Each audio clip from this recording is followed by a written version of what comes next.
জাতীয় স্মৃতিসৌধে রাষ্ট্রপতি ও প্রধানমন্ত্রীর শ্রদ্ধা। প্রশাসনে বড় রদবদল, 12 পদে নতুন মুখ। স্বাধীনতা দিবসে পাকিস্তান, যুক্তরাজ্য সহ বিশ্ব নেতাদের অভিনন্দন। ডিজিএফআই এর সাবেক ডিজি মামুন খালেদ 5 দিনের রিমান্ডে। রাঙামাটিতে যাত্রীবাহী বাস উল্টে আহত 19। ইরানের 2 শীর্ষ নেতাকে হিট লিস্ট থেকে সরিয়েছে ইসরায়েল। রাজ্জাক নাফিসদের উড়িয়ে রফিক আশরাফুলদের বিশাল জয়। শুভ সন্ধ্যা, স্বাগত জানাচ্ছি বাংলাদেশ প্রতিদিন সংবাদে। এতক্ষণ শুনছিলেন সংবাদ শিরোনাম, এবারে বিস্তারিত জানাবো আমি তানজির রহমান। মহান স্বাধীনতা ও জাতীয় দিবসের 56তম বার্ষিকীতে সাফারের জাতীয় স্মৃতিসৌধে বীর শহীদদের প্রতি পুষ্পস্তবক অর্পণ করে শ্রদ্ধা নিবেদন করেছেন রাষ্ট্রপতি মোহাম্মদ শাহাবুদ্দিন ও প্রধানমন্ত্রী তারেক রহমান। এদিন ভোরে 3 বাহিনীর সুসজ্জিত দলের রাষ্ট্রীয় অভিবাদনের মধ্য দিয়ে শহীদদের স্মরণ করা হয়। এরপর সকালে রাজধানীর আগারগাঁওয়ের জাতীয় প্যারেড স্কোয়ারে বর্ণাঢ্য কুচকাওয়াজ ও ফ্লাইপাস্ট অনুষ্ঠিত হয়। 18 বছর পর 26 মার্চ আয়োজিত এই কুচকাওয়াজে রাষ্ট্রপতি সালাম গ্রহণ করেন এবং খোলা জিপে প্যারেড পরিদর্শন করেন। অনুষ্ঠানে সেনাবাহিনী, নৌবাহিনী, বিমান বাহিনী সহ বিভিন্ন বাহিনীর কন্টিনজেন্ট মার্চ পাস্টে অংশ নেয়। বিশেষ আকর্ষণ হিসেবে ছিল প্যারাটুর পার্টদের 10,000 ফুট ওপর থেকে অবতরণ এবং বিমান বাহিনীর MiG-29 যুদ্ধ বিমানের মনোজ্ঞ অ্যারোবেটিক শো। অনুষ্ঠানের মুক্তিযুদ্ধ বিষয়ক মন্ত্রী আহমেদ আজম খান, প্রতিমন্ত্রী ইশরাক হোসেন এবং 3 বাহিনীর প্রধানগণ সহ ঊর্ধ্বতন সামরিক বেসামরিক কর্মকর্তারা উপস্থিত ছিলেন।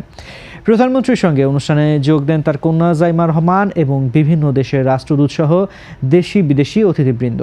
2024-এর রাজনৈতিক পট পরিবর্তনের পর অন্তর্বর্তীকালীন বিরতি শেষে আয়োজিত এই কুচকাওয়াজ ও ফ্লাইপাস্ট অনুষ্ঠানটি সর্বসাধারণের জন্য উন্মুক্ত ছিল। সশস্ত্র বাহিনীর আধুনিক প্রযুক্তি ও ভারী যুদ্ধাস্ত্র প্রদর্শনী ছাড়াও বিমান বাহিনীর F-7 যুদ্ধ বিমানের বর্ণিল মহড়া গ্যালারিতে থাকা দর্শকদের বিমোহিত করে।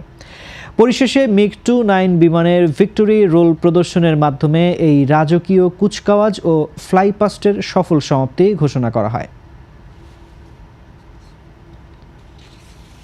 সচিবালয়ের প্রশাসনিক কার্যক্রমে গতিশীলতা আনতে 12টি গুরুত্বপূর্ণ পদে বড় ধরনের রদবদল করছে সরকার। বুধবার রাতে জনপ্রশাসন মন্ত্রণালয়ের পৃথক প্রজ্ঞাপনে 8 জন অতিরিক্ত সচিবকে পদোন্নতি দিয়ে নতুন সচিব হিসেবে নিয়োগ দেওয়া হচ্ছে। পদোন্নতিপ্রাপ্তদের মধ্যে গোলাম সরওয়ার ভুইয়ার সংসদ সচিবালয়ে, ইয়াসমিন পারভিন মহিলা ও শিশু বিষয়ক মন্ত্রণালয় এবং রায়হান কাউসার পরিবেশ মন্ত্রণালয়ে দায়িত্ব পেয়েছেন।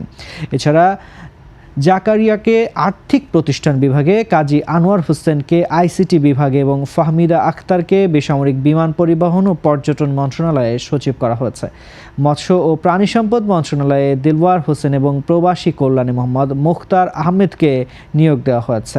পাশাপাশি SM এবাদুর রহমানকে 1 বছরের চুক্তিতে অর্থনৈতিক সম্পর্ক বিভাগের সচিব করা হয়েছে।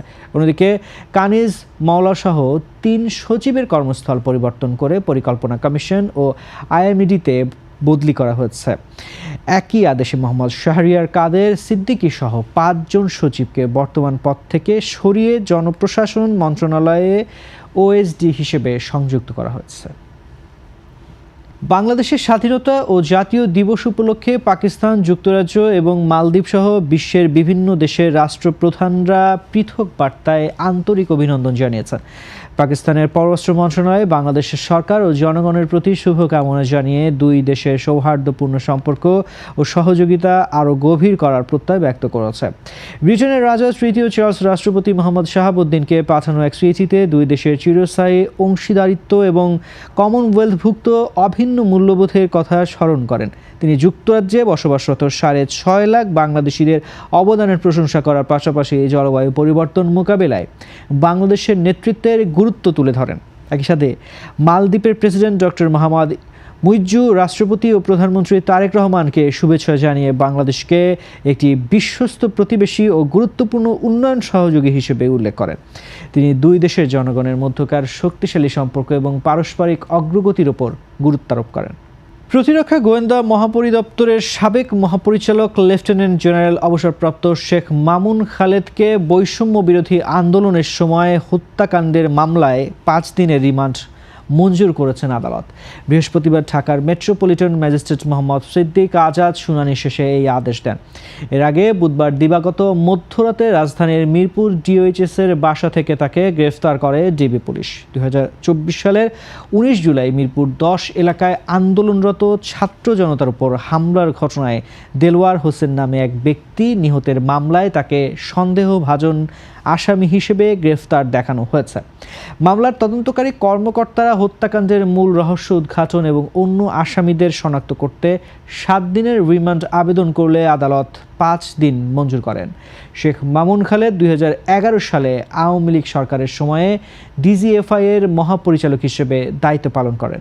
সে সময় রাজনৈতিক নেতাদের উপর নিপীড়ন সহ নানা গুরুতর অভিযোগে রয়েছে তার বিরুদ্ধে। মামলার এজাহার অনুযায়ী 19 জুলাই মিরপুরে সশস্ত্র হামলায় দেলোয়ার হোসেন গুলিবিদ্ধ হন এবং 21 জুলাই চিকিৎসাধীন অবস্থায় মারা যান। সাবেক এই সেনা কর্মকর্তার রিমান্ডের মাধ্যমে গুরুত্বপূর্ণ তথ্য বেরিয়ে আসবে বলে আশা করছে পুলিশ। রাঙামাটিতে আসিফ পরিবহন নামে একটি যাত্রীবাহী বাস উল্টে অন্তত 19 জন আহত হয়েছেন। বৃহস্পতিবার বেলা 11টার দিকে রাঙামাটি চট্টগ্রাম মহাসড়কের সাপছড়ি এলাকায় ঘটনা ঘটে। আহতদের মধ্যে একজনকে আশঙ্কাজনক অবস্থায় চট্টগ্রাম মেডিকেল কলেজে হাসপাতালে প্রেরণ করা হলেও 10 জনকে রাঙামাটি মেডিকেল কলেজ হাসপাতালে ভর্তি করা হয়।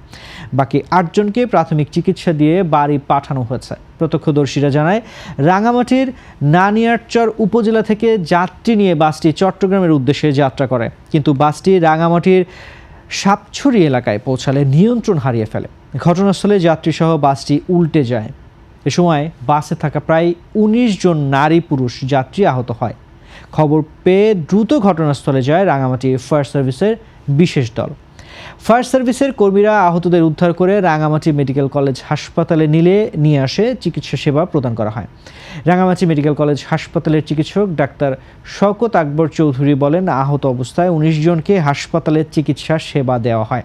তাদের মধ্যে একজনকে আশঙ্কাজনক অবস্থায় চট্টগ্রাম মেডিকেল কলেজ হাসপাতালে পাঠানো হয়েছে। বাকি 10 জন ভর্তি রয়েছে হাসপাতালে, আর বাকি 8 জনকে প্রাথমিক চিকিৎসা দিয়ে ছেড়ে দেওয়া হয়। ইরান, ইসরায়েল ও যুক্তরাষ্ট্র সংঘাতের ভয়াবহ পরিস্থিতির মাঝে পাকিস্তানের মধ্যস্থতায় ইরানের 2 শীর্ষ নেতাকে হিটলিস্ট থেকে সরিয়েছে ইসরায়েল। রয়টার্সের প্রতিবেদন অনুযায়ী যুক্তরাষ্ট্রের মাধ্যমে পাকিস্তানের অনুরোধে পররাষ্ট্রমন্ত্রী আব্বাস আরাঘচি এবং স্পিকার মোহাম্মদ বাঘের ঘালিবাফের নামের তালিকা থেকে বাদ দেওয়া হয়েছে। গত 28 ফেব্রুয়ারি থেকে ইরানের শুরু হওয়া অপারেশন এপিক ফিউরি ও অপারেশন রোয়ারিং লায়নে ইতিমধ্যে আয়াতুল্লাহ আলী খামেনি সহ শীর্ষ নেতারা নিহত এবং 2000-এর বেশি মানুষ প্রাণ হারিয়েছেন। ইরানও পাল্টা জবাব হিসেবে মধ্যপ্রাচ্যের মার্কিন ঘাঁটিগুলোতে ড্রোন ও ক্ষেপণাস্ত্র হামলা চালিয়ে যাচ্ছে। উদ্ভূত পরিস্থিতিতে ইরাকে অবস্থানরত মার্কিন নাগরিকদের দ্রুত দেশ ছাড়ার নির্দেশ দিয়েছে যুক্তরাষ্ট্র। ইরান সমর্থিত গোষ্ঠীগুলোর পক্ষ থেকে বিশেষ করে কুর্দিস্তান অঞ্চলে ব্যাপক হামলার আশঙ্কায় এই সতর্কতা জারি করা হয়েছে। আকাশপথ বর্তমানে বন্ধ থাকায় নাগরিকদের জর্ডান, কুয়েত, সৌদি আরব বা তুরস্কে স্থলপথে যাওয়ার পরামর্শ দেওয়া হয়েছে। বাগদাদ দূতাবাস বা এরবিল কনসুলেটে যাতায়াত না করার নির্দেশ দিয়ে নাগরিকদের সর্বোচ্চ সতর্ক থাকতে বলা হয়েছে। মূলত চলমান এই যুদ্ধাবস্থা মধ্যপ্রাচ্যের নিরাপত্তা পরিস্থিতিকে চরম সংকটের মুখে ঠেলে দিয়েছে। মহান স্বাধীনতা দিবস উপলক্ষে মিরপুর শের-ই বাংলা স্টেডিয়ামে আয়োজিত বিশেষ টি-20 প্রদর্শনী ম্যাচে আব্দুর রাজ্জাক, শাহরিয়ার, নাফিসদের সবুজ দলকে 123 রানের বিশাল ব্যবধানে হারিয়েছে মোহাম্মদ রফিক আশরাফুলদের বিসিবি লাল দল। আগে ব্যাট করতে নেমে নাসির উদ্দিন ফারুকীর 84 এবং মোহাম্মদ রফিকের ঝড়ো হাফ সেঞ্চুরিতে 213 রানের পাহাড় সমপুঁজি গড়ে লাল দল। জবাবে রান তাড়া করতে নেমে শুরুতেই ব্যাটিং বিপর্যয়ে পড়ে সবুজ দল। ওপেনার হান্নান সরকার 0 রানে ফেরার পর শাহরিয়ার, নাফিসের 33 এবং রাজ্জাকের 18 রান ছাড়া আর কেউ 2 অঙ্কের ঘর ছুঁতে পারেননি। লাল দলের বোলারদের মধ্যে ইলিয়াস সানি 5টি এবং মোহাম্মদ রফিক 4টি উইকেট নিয়ে সবুজ দলের ইনিংস মাত্র 90 রানে গুড়িয়ে দেন। বিসিবির নিয়মিত এই আয়োজনে সাবেক ক্রিকেটারদের মিলন মেলায় গ্যালারিতে থাকা দর্শকরাও বেশ আনন্দ উপভোগ করেন। শেষ পর্যন্ত এক পেশে লড়াইয়ে বিশাল জয় নিয়ে মাঠ ছাড়ে রফিক আশরাফুলদের দল। দর্শক, এই ছিল আজকের সংবাদ। সবশেষ খবর জানতে চোখ রাখুন বাংলাদেশ প্রতিদিনের ইউটিউব চ্যানেল ও ফেসবুক পেজে। এতক্ষণ সঙ্গে থাকার জন্য ধন্যবাদ সবাইকে।